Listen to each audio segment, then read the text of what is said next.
तो दोस्तों मैं आप लोगों को एक ऐसा तरीका बताता हूं जिसकी वजह से आपके एप्लीकेशंस के रिजेक्शन का चांस ना के बराबर हो जाएगा। दोस्तों फैमिली विजिट वीजा को लेकर कुछ नए अपडेट्स निकलकर सामने आ रहे हैं। वो अपडेट्स ये हैं कि फैमिली विजिट वीजा की जो वैलिडिटी है दोस्तों, उसको लेकर के कुछ चेंजिंग हुआ है, जिसकी वजह से कुछ वीजा एप्लीकेशंस वीएफएस सेंटर से रिजेक्ट भी हुए हैं या आइंदा रिजेक्ट होने के चांसेस ज्यादा हैं। अब फैमिली विजिट वीजा की वैलिडिटी को लेकर के दोस्तों किस तरह की चेंजिंग हुई है और वीजा एप्लीकेशंस क्यों रिजेक्ट हुए हैं या क्यों रिजेक्ट होने के चांस हैं, इसके बारे में आज के इस वीडियो में मैं आप लोगों से बात करूंगा। तो सबसे पहले हम लोग समझते हैं दोस्तों कि फैमिली विजिट वीजा की वैलिडिटी को लेकर के किस तरह की चेंजिंग हुई है। आप लोगों को पता होगा दोस्तों कि जब हम family visit visa Saudi Arabia में अप्लाई करते हैं तो सबसे पहले उसका जो स्टेटस होता है चेंबर कराने से पहले पहले वो होता है वीजा रिक्वेस्ट का। तो ये जो वीजा रिक्वेस्ट होता है दोस्तों, पहले जब हम वीजा अप्लाई करते थे तो इस वीजा रिक्वेस्ट के पेपर पर किसी भी तरह का कोई डेट लिखकर नहीं आता था। लेकिन अभी कुछ भाइयों ने मुझसे बोला है कि भाई हमने सुना है कि उस वीजा रिक्वेस्ट पे अब डेट लिख करके आ रहा है कि 1 महीने के अंदर अंदर आपको चेंबर कराना जरूरी है। यूं समझ लें कि अगर आपने 1 महीने के अंदर अंदर चेंबर नहीं कराया तो वो वीजा रिक्वेस्ट जो है आपका वो एक्सपायर हो जाएगा। उसके बाद में दूसरे नंबर पर जो फैमिली विजिट वीजे का स्टेटस होता है दोस्तों, वो होता है वीजा डॉक्यूमेंट। ये कब होता है दोस्तों?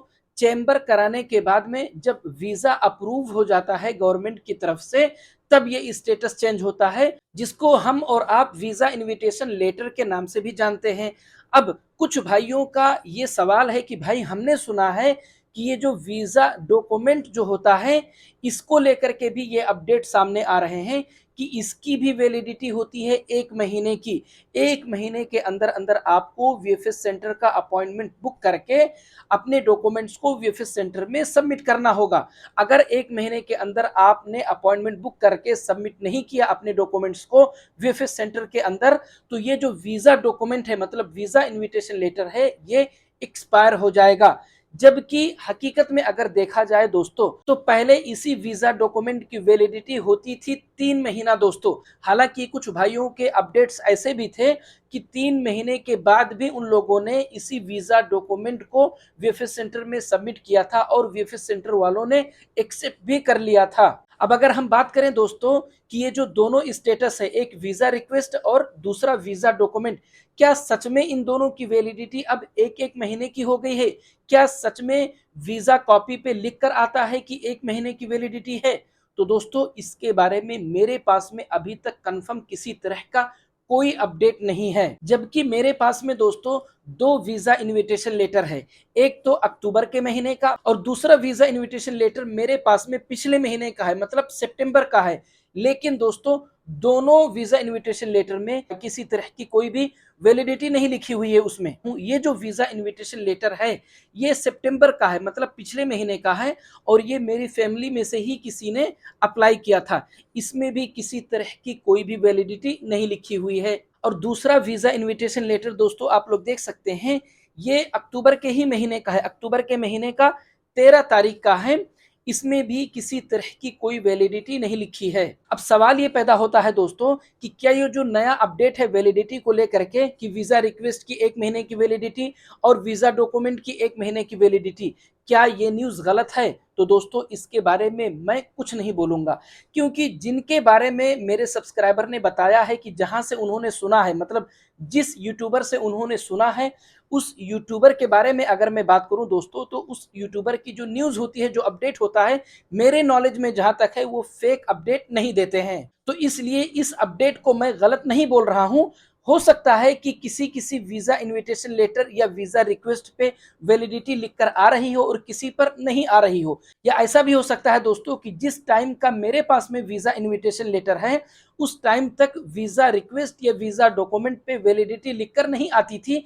उसके बाद में ये चीज शुरू हुआ, और जब भी मेरे पास में ऐसा कोई भी वीजा रिक्वेस्ट का पेपर या वीजा डॉक्यूमेंट का पेपर आएगा जिसमें वैलिडिटी लिखी रहेगी, तो मैं भी आप लोगों को इस चीज के बारे में जरूर अपडेट दूंगा। अब यहाँ पर एक सवाल ये पैदा होता है दोस्तों कि मान लेते हैं मिसाल के तौर पर आपके पास में अप्रूव्ड वीजा है, मतलब वीजा डॉक्यूमेंट है, वीजा इनविटेशन लेटर है, लेकिन उसकी वैलिडिटी अगर 1 महीने की थी, मतलब उसमें अगर 1 महीने की वैलिडिटी लिखा भी था और वो 1 महीना खत्म हो गया है, तो आप क्या करेंगे? क्या अब आप फिर से वीजा अप्लाई करेंगे, फिर उसका चेंबर कराएंगे, या उसी वीजा इनविटेशन लेटर को आप वीएफएस सेंटर में सबमिट करेंगे? अगर आप उसी वीजा इनविटेशन लेटर को वीएफएस सेंटर में सबमिट करते हैं, तो क्या वीएफएस सेंटर वाले आपके डॉक्यूमेंट्स को, आपके एप्लीकेशन को रिजेक्ट कर देंगे? तो दोस्तों मैं आप लोगों को एक ऐसा तरीका बताता हूं जिसकी वजह से आपके एप्लीकेशंस के रिजेक्शन का चांस ना के बराबर हो जाएगा। और वो ये है दोस्तों कि अगर आपके पास में ऐसा वीजा इनविटेशन लेटर है भी जिसके ऊपर वैलिडिटी लिखी भी है 1 महीने की, और वो वैलिडिटी खत्म भी हो गई है, तो आप लोग ऐसा करें, आप जब भी वीएफएस सेंटर का अपॉइंटमेंट बुक करें दोस्तों, तो आप लाउंज वाला अपॉइंटमेंट बुक करें, आप नॉर्मल वाला अपॉइंटमेंट ना बुक करें।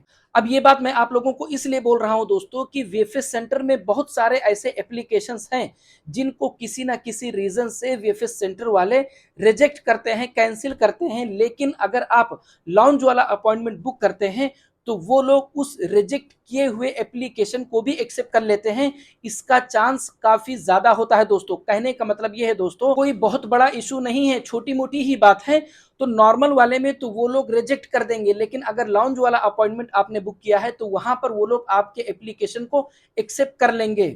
क्योंकि ये चीज देखने में आया है दोस्तों कि अगर कोई छोटा मोटा ही मिस्टेक है जिसको करेक्ट करके अगर चल सकता है, तो नॉर्मल वाले में तो वो लोग रिजेक्ट कर देते हैं, लेकिन लॉन्च वाले अपॉइंटमेंट में दोस्तों वो लोग उसको करेक्ट करके और आपके एप्लीकेशंस को एक्सेप्ट कर लेते हैं। और ये मैं इसलिए भी बोल रहा हूं दोस्तों कि पहले भी ऐसे कुछ भाइयों का अपडेट आया है जिनके वीजा इनविटेशन लेटर को 3 महीने से भी ज्यादा हो गया था, और उनके भी वीजा इनविटेशन लेटर को दोस्तों 4-5 महीने के बाद भी वीएफएस सेंटर में एक्सेप्ट किया गया है। तो दोस्तों अगर आप लोगों को मेरा ये वीडियो अच्छा लगा, अगर आप लोगों को मेरी बातें समझ में आई है, तो प्लीज वीडियो को लाइक और चैनल को सब्सक्राइब जरूर करें दोस्तों, ताकि मैं जब भी अपना अगला वीडियो अपलोड करूं तो तुरंत आप लोगों तक पहुंच जाए। मिलते हैं अगले वीडियो में।